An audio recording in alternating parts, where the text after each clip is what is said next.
Hey, this is Nick McEvily. You're listening to Uncharted Entrepreneurship, and I'm here to talk about product market fit and testing new ideas, namely in software, but stuff that you can apply to any business model and industry. Welcome to Uncharted Entrepreneurship, your front row seat to daring stories from the boldest business trailblazers forging new paths across industries. I'm your host, Brent Peterson, armed with inside access, sitting down with partners, founders, and CEOs in the entrepreneurial world. Let's explore. Welcome to this episode of Uncharted Entrepreneurship. Today I have Nick McEvily. Nick, jeez. I knew I'd screw it up. I always screw up names. I apologize. Nick McEvily is here. Nick, go ahead, do an introduction for yourself. Tell us your day-to-day role and one of your passions in life. My title is Fractional Product Leader. It sounds very generic, but luckily it's self-explanatory. And my passion is testing new ideas, because ideas, if you're an entrepreneur, are in no short supply, but it's difficult to choose which one to pursue. That's awesome. So that's your passion? Is that what you said? Unfortunately, yeah, that's my passion. No, that's not unfortunate. I mean, that's a fortunate thing. It's good to I have think a so. passion in what you're doing. That's the best Yeah, way it to just look at doesn't play well at cocktail parties, you know?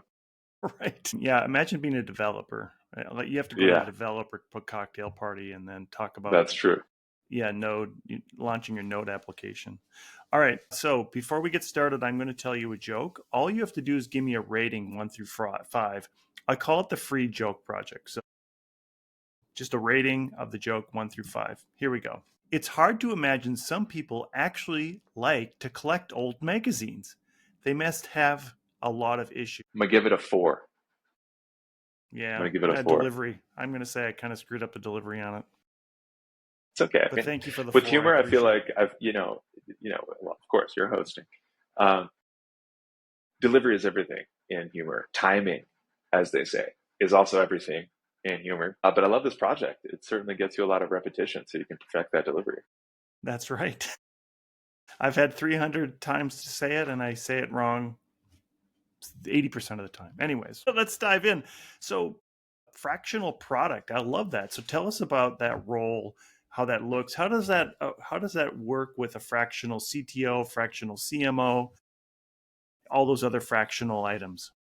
Yeah, I'm not sure if I have worked with a lot of fractional talent in the same company. Like, I'm not sure a company would hire a fractional chief marketing officer, CTO, and product person. Usually I join a full-time person or a full-time team and complement them.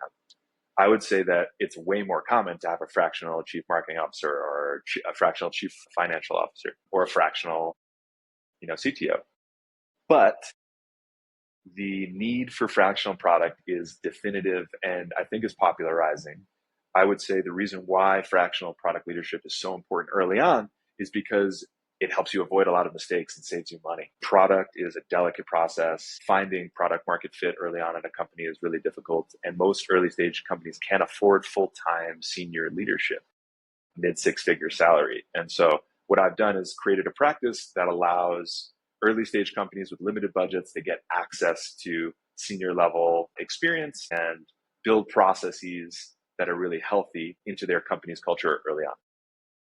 Yeah, you think that that's one of the biggest problems with a new product business is the process that needs to happen to make sure all the check boxes are checked to get your product to market? Yeah, developers have created a really beautiful process over the years, evolving from the more simple manufacturing process from the Industrial Revolution, changed in publishing, as your joke alluded to, and was now kind of more of a just-in-time delivery. And now software, which is soft, iterates quite frequently. And so developers and engineering teams have built project management software and processes, namely Scrum and Agile, to handle that workload, but product has not followed suit. And so I'll notice a lot that technology companies have a really solid engineering process from ticket creation through QA and implementation. But everything before that is a little bit messy, and folks have a difficult time of gathering product requirements, testing them on users to validate that there's a need, designing prototypes and proofs of concept to validate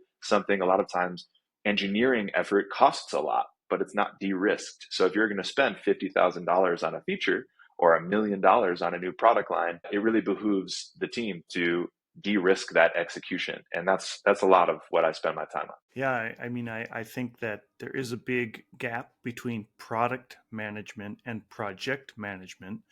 And I think that, I was in the software space for a long time, and project management always made sense to me. And I didn't think about product management until I started losing project managers, going to product managers. Tell us, is there some there's some tell are there huge gaping differences in both? Yeah, there's a little bit more ownership over the product in product management. Project management has a lot of the same qualities in gathering stakeholders, understanding deadlines, responsibility and delegation, laddering up a tactical effort to a strategic effort.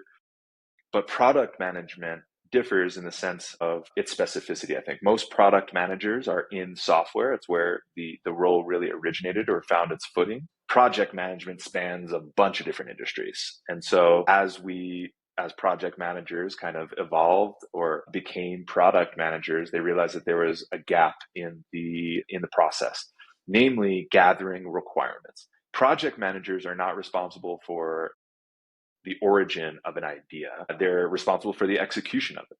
And product managers should be responsible for the origin of an idea. Where is it coming from? Is it just the CEO or head of product passing down an order for it to be executed? Is there a process for validating those instinctual, oftentimes gut-focused origins? Or is there a process? Have you ignored that process and you're simply kind of implementing things quickly? And what I found over time is unhealthy product organizations are full of project managers and not product managers. Product managers have that sense of responsibility to make sure that an order or an idea given from a CEO or a CTO goes through a process of validation before it gets put into production. I think that's one of the main differences between the two. Yeah, I think in the green room we talked a little bit about the difference between a visionary and integrator and getting those ideas down. And I hadn't actually thought about that concept that in project management you're just there to do tasks. You don't care where the tasks come from necessarily. And it makes sense that a product manager would be responsible for the idea. They wouldn't always be, maybe as a senior level you'd be the gatekeeper on those ideas, and you'd work with the visionary team or the CEO of you're the gatekeeper at that point, and which we can get and what can we do. Yeah, I would say the product manager is definitely the integrator, the person that grounds the visionary in the how and the why. Visionaries show what and really beautifully with a lot of energy and inspiration. But a lot of times, in order to get that thing done and over the finish line and coordinate all the people, you need a product manager and sometimes project managers as well. But product managers are holding a project management hat in addition to an advocacy hat.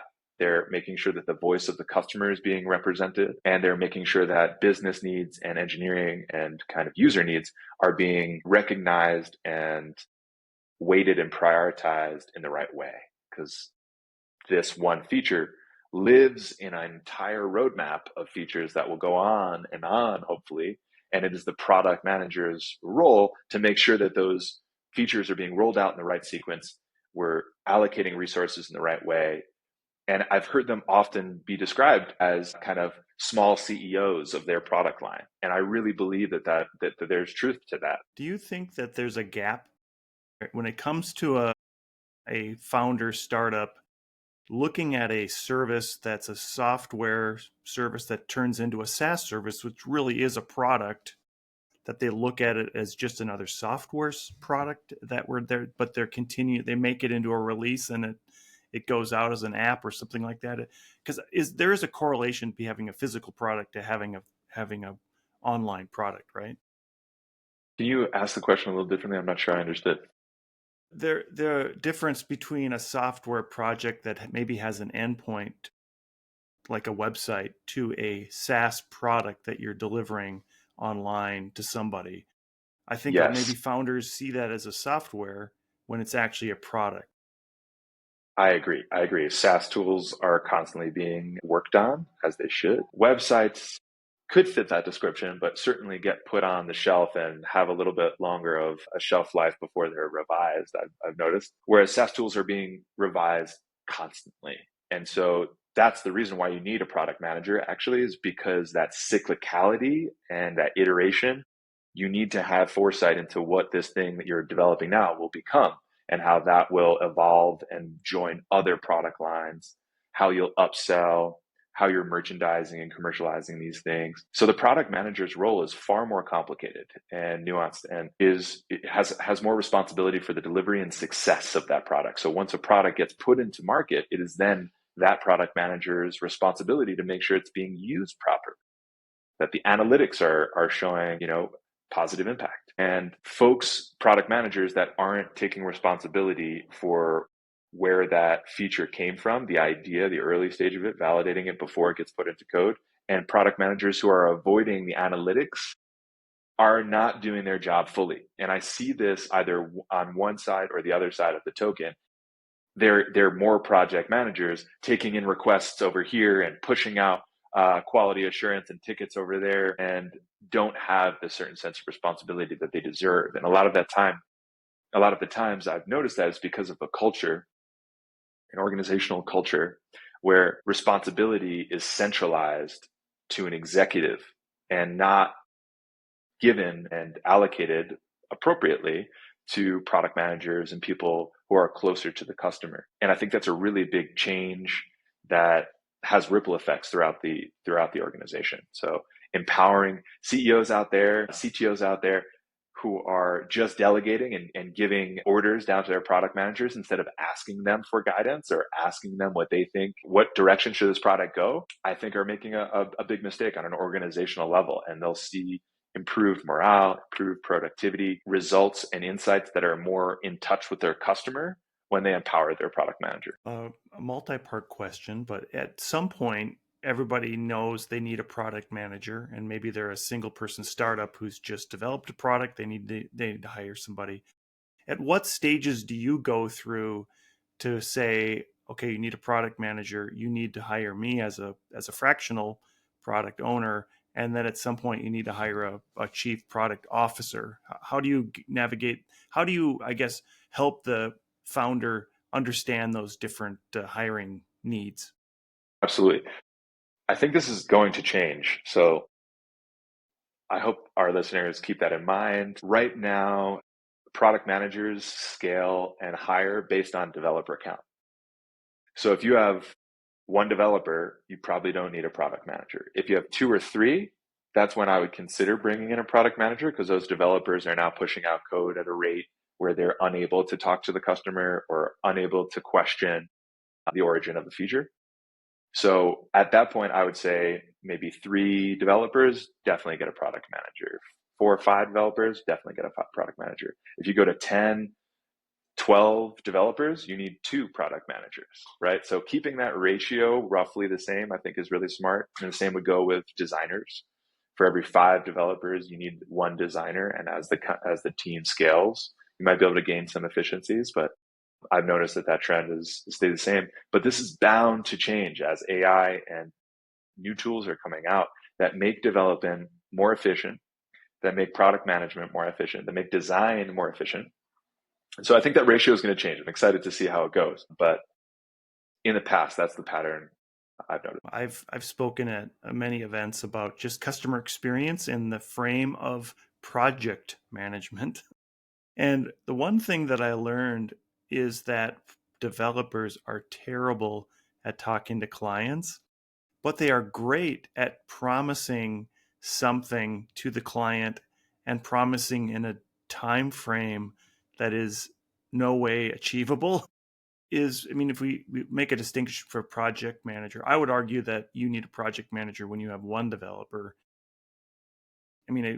Any client would say, any agency would say, I can't hire a project manager and only one developer. But I think that project management portion of it, at least interface with the client or having somebody being that interface, is so important. How do you navigate those waters of project managers versus product management, and then having that layer between a developer and a client? Yeah, if you're doing an agency, I think the team composition changes quite a bit, but we can apply it, right? In the agency world, the client is the customer. We could make an argument that they need to be talking to their customer as well. But if we remove the agency dynamic and replace it with a SaaS tool, the project manager, instead of talking to the client, should be talking to the customer. And so once you start talking to the customer, it doesn't become a project as much as it becomes a product. And so I think project management is so much more useful and necessary in agency work. And you'll notice that trend, of course. But once you start representing someone else's needs in a really personal level, an emotional level, I think it's important for us to transition that project manager into a product management role. Yeah, and as I asked the question, I realized that oftentimes the client to the product manager could also be the CEO, right? They could be Yeah, the one exactly. representing the product, and the CEO would go to their clients to get feedback. That's right. That's right. I think CEOs should spend a lot of time talking to customers early on and should delegate that over time, but have a process in place where they can very easily go in and get the sense of things, either through recorded interviews, synthesized notes, regular meetings with their product managers. But it is a core function for a CEO to stay in touch with their customer, or else they'll lose their edge and advantage, which is the whole point of a startup, which is to stay ahead of larger organizations who have fallen out of touch with the market. Tell us a little bit about your background and how you ended up doing what you're doing. Sure, I love to tinker with things and build things, and that led me to design, and design led me to product management and company building. Over the years, I've built, 3 or 4 companies myself, have helped almost 100 startups now build their companies, and specifically have fallen in love with the particular process of listening to customers, interpreting what they're saying, and designing a solution for their needs, and testing those solutions on folks to figure out where we need to go next. So I spend a lot of time talking to customers on a weekly basis, not mine, but on behalf of my clients, and designing products that I think will solve genuine needs that are both severe and frequent in a customer's life. Tell us a little bit about the testing portion of it, and maybe the how you help the the stakeholder understand where they should go in that direction, and how does that test fit in. I think the biggest thing that I recommend to founders is a sense of cyclicality. A lot of founders will do maybe one research project, if that, or they'll do some customer interviews, but the customer interviews won't be organized very well. They might be talking to a couple of different personas, or they'll ask each customer a different set of questions that don't lead to a statistically representative data sets. I'm giving best practice advice because I think all of us out here, all of us founders know that it's really important to talk to our customer, but we don't really know how the nuances can misguide us and mislead us. So I spend a lot of time coaching founders on best practices for customer discovery, and sometimes doing that customer discovery myself. When you're doing customer discovery, do you have a preset of questions? You must have a boilerplate that you can use that kind of sets you off, and then you tailor it to that customer need. Yeah, most of my interviews are an hour long, and they fall into 2 parts. The first part, I do a jobs to be done style interview where I ask them about a previous experience they've had that is relevant to the product I'm exploring. And the second part of the interview is a visual aid, a presentation of a visual aid of some sort. Maybe it's a prototype or a mock-up or a competitor's website. And I'll walk them through that. And the biggest question that you'll hear me ask is quite repetitive. It's, what do you see here? Or what would you expect when? And I listen very intently to those things and record them diligently in a note-taking software that allows me to theme those responses and find patterns afterwards. Yeah, and I can say that I've been part of those interviews by people like you, and especially on software. What do you expect here? And I'm like, I don't know. I don't even see what to do. And I think that's another thing that maybe leaders don't understand about a developer is they know exactly the buttons that click over and over again, and the developer doesn't understand that the client's never going to see that button because they've never done it once, right? So that what you're talking about is so important in that discovery process of how clients are going to use it. Yeah, we have to see a product through the customer's eyes, not our own. And the only way to do that is by genuinely asking them, watching them use the tool or the product. Talk a little bit about the go-to-market strategy then from a product standpoint. Let's say you've done your interviews, you've gone through those UX UI items with your end client. You've had a bunch of data to understand, hey, this works well. How do you help with a strategy of going to market with that product? So when I hear go to market, I hear what marketing channels am I going to use? How am I going to get people's attention on this thing? How am I going to get them excited? What is the language I'm going to use in presenting this idea? And all of these elements come from the interview. I think most people confuse customer interviews and customer discovery processes with usability. Does the user know where to go next? And can they move through this workflow efficiently? In the process of exploring that, I'm hearing users describe the product to me in their own words. And so what I do is I take that language and I mirror it and show it right back to my other customers because that language is most familiar to my customer group. So that's how I get my language. Then I'm also thinking about, well, where do you in my behavioral interviewing portion of the interview, I'm asking, where did you go when you wanted to buy that service that's similar to the one I'm about to present you? What was your experience like? How did you evaluate that product or that purchase? And that's where I find my marketing channels. And so I think there's a lot of misunderstanding around the utility of customer discovery, that it's just for products that are already built or that it's mostly about usability. But in reality, the results of the work that I'm doing fuel marketing, website images and copy, fuel sales scripts, approaches, etc., fuels hiring and product. And I really implore all of my founders to get those sales and marketing teams and fundraising teams involved in the questions and the interview script development process so that you can get the most out of that hour, 6 to 10 hours you're spending with your customers. They'll fuel strategy for you for months. Do you have a good way of getting people to show up for the interview? I know for myself, like they give me a Amazon gift card to do the interview. Is that a good strategy to get you? Because you need a certain data set, right? Do you have any tips for product owners to get people to actually come to the interview? Absolutely, yeah. I think personal relationships and social pressure have been the most successful in the past, in my opinion. So having a friend of a friend or an introduction works the most. Incentives are helpful, but can misguide and potentially present a sense of bias, but might be necessary to get that person involved. So, for instance, if we're looking to test something for CEOs or for CTOs who have a high pay range and have very limited time, I'm probably going to need to pay them for the hour they're spending with me. But if I'm talking to someone who reads magazines regularly or someone who is more client facing and has a service role, has a genuine interest in understanding the problem I'm solving for them, they might be interested in doing the interview without an incentive. So I always start recruiting without incentives to see how well I can do to avoid the potential bias. And if recruiting is going too slowly, that's when I'll add in an incentive of some sort. But incentives can be done in so many interesting ways.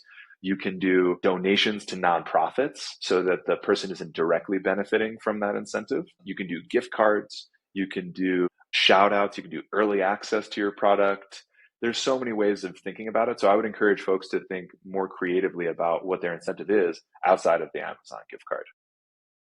Yeah, that's really good feedback. And I think one thing that never works that I've learned doesn't work for me is we have two $500 gift cards to give out. Come and join us for this thing. You may or may not win. And sometimes it's an hour-long interview, and it's very tedious to go through all these things, and I don't want to do that for the. I guess if you're right. If I know the person and I know that there's going to be a direct benefit because of me, my personal, I would join that interview. But if it's just a cold outreach for some product that maybe I'm using, but I'm not, entrenched with, that incentive is really important. Yeah, and I think that it's actually an early litmus test I give to founders. not something that's super indicative, but if you have difficulty finding people to do interviews with, if you can't find your customer willing to give you an hour of their time, I think you might have, and I found, you'll have more difficulty selling them stuff in the future. If you can't find the places where they are, and if you can't properly understand their incentives and motivations, then it's going to be more difficult for you to sell them a product in the future. So recruiting for interviews is one of the first litmus tests that I have in finding product market fit eventually. Again, I wouldn't say that it's, super indicative, but it is something to pay attention to as you're starting your journey in customer discovery. I'm going to ask a self-serving question. I'll be completely transparent. I have a fractional role as in marketing where I'm helping to bring a product to market. I'm not at all the product manager, but I'm helping them get this product to market. And we've realized that it's a new thing that nobody really understands. And it's right now it's completely free, but people don't understand the problem it's solving. So I guess, how do you recommend, if I were to go out and try to recruit these interviews to show them how the product works, start with the problem that it solves before you say anything else, or what would I use as a go-to No, strategy? yeah, it's the exact opposite of the thing you want to do. Anytime you're in an interview and you're trying to discover something, you don't want to do the discovery on behalf of the customer, right? So don't sell them anything. Don't describe the benefits or the value of the product. You want to hear them describe it to you. And that's what I was talking about before with our go-to-market strategies and language. It's super important for you to leave your questions open-ended so that they can fill in those responses for you. How would you describe the value of this service? Well, I don't really know. Can you tell me more? Like, what does it do? That's a great question. What do you assume it does? Try to use a Socratic method in the process, because what'll happen is you'll make the person a little bit more comfortable explaining themselves, but you'll also hear really valuable insights. They're going to describe the value or the problem they think it's solving, and you can say it's yes or no in your head, but you're only there for curiosity. So you just want to say, they'll say, oh, does this help me with my hiring practices? Oh, that's interesting. Why did you make that assumption? Oh, well, I saw this, this image, or this, this graphic was really interesting, and it kind of led me to that decision. I was like, oh, okay. What would it be like if it was solving other problems in your organization? Are you facing other problems that you think this might solve? Oh, well, I'm also having a problem in this area, and your product doesn't do that right now, but maybe you just exposed another opportunity or product line for your company. So remaining curious, asking open-ended questions will ultimately lead to more opportunities and paths for you to go down. Yeah, that's good. Very good. Thank you.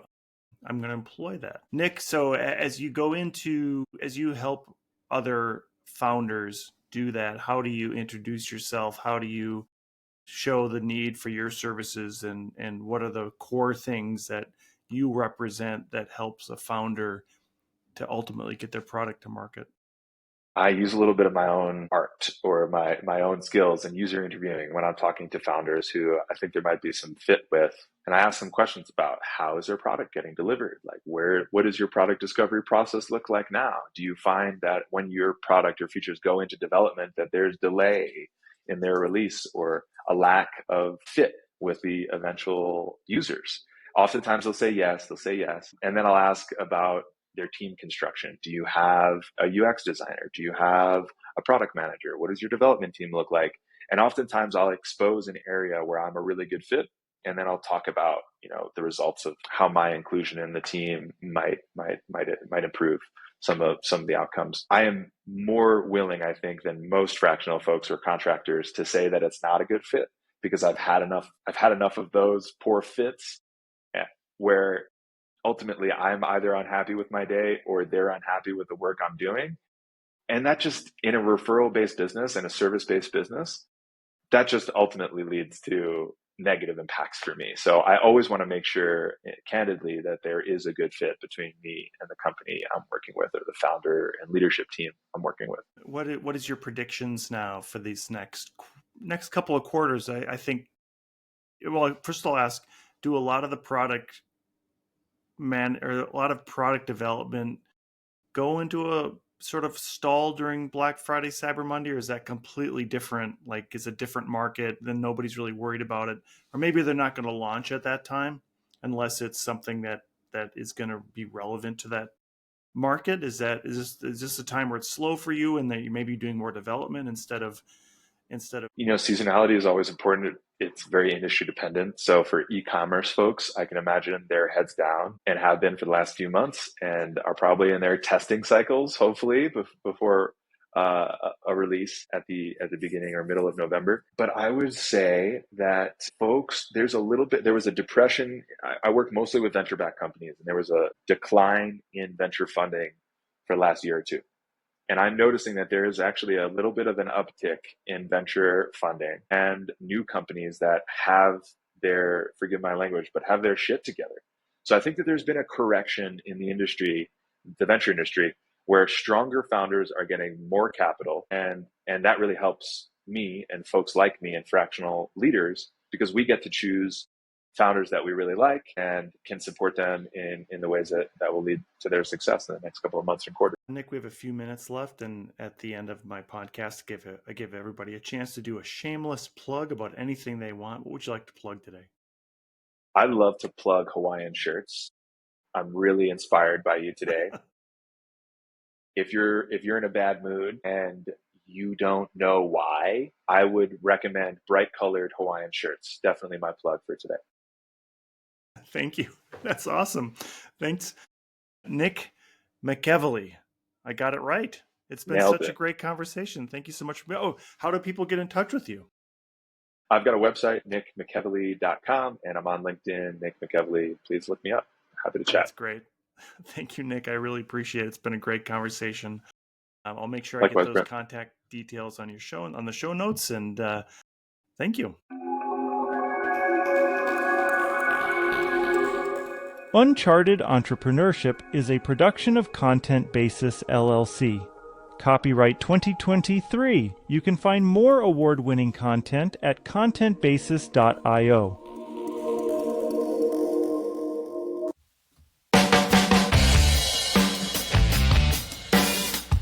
And that wraps up the latest edition of Uncharted Entrepreneurship.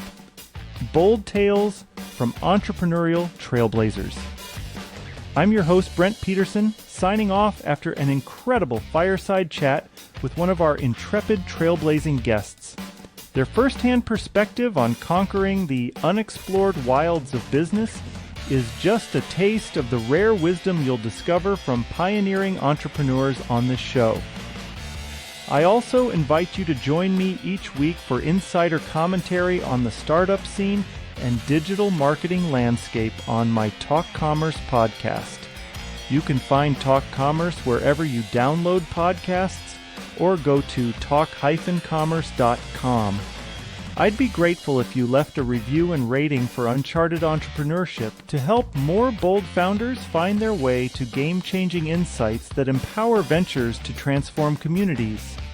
This is your host, Brent Peterson, signing off for now. I'll see you around the virtual campfire next episode as we embark on another adventure into the great entrepreneurial unknown.